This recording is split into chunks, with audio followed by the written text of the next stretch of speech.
what is the difference between diffusion and osmosis? So in case of diffusion, this suppose I take this two beakers. This is a high concentration solution, and this is a low concentration solution. So I have two solutions.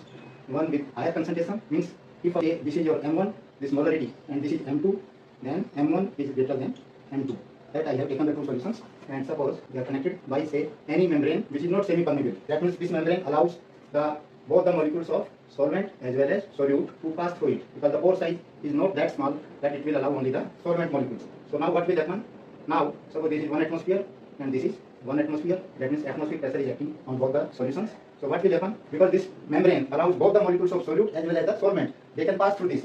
So what will happen? The diffusion will take place, and diffusion will be from high concentration to low concentration. That means the solute molecules will pass through this membrane from, this is say number 1 solution and this is number 2 solution, from solution 1 side, from solution 1 to solution 2 side. So that is the diffusion, because the concentration of solution number 1 is higher than that of solution of this number 2. So the solute molecules will pass through this membrane from high concentration to low concentration. Now suppose I replace this membrane by a semi-permeable membrane. Now this membrane is a semi-permeable membrane.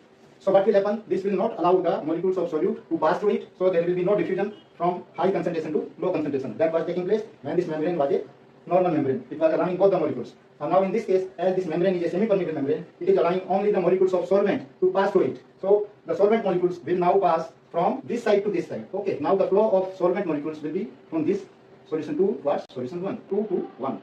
Or we can say that the pi 1 will be greater than pi 2, because pi is directly proportional to molarity. So we can say that the solvent molecules will pass from a solution with low osmotic pressure to that of high osmotic pressure. Okay, so solvent molecules will pass, this pi 1 is greater, because pi 1 is nothing but M1 RT and pi 2 is nothing but M2 RT. So because M1 is greater than M2, this is M1 here and this is M2.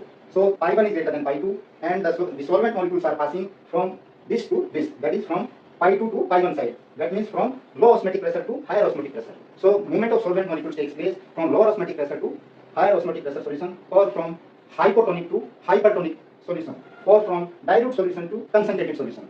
So the movement of solvent molecules is always from low concentration solution to higher concentration solution. Okay, that is the osmosis. That is why we see that when we use salt water, then no bacteria can develop. Suppose in the pickles or meat is preserved with salt water. Why? Because any bacteria develops, that will get dehydrated, and this water from the bacteria or some say fungus will pass to the salt water side, because salt water is higher concentration. So water will move from low concentration to high concentration. So we can say that no bacteria will develop, they will die as soon as they grow. So growth of bacteria will not be there if we use salt as the preservative. Okay.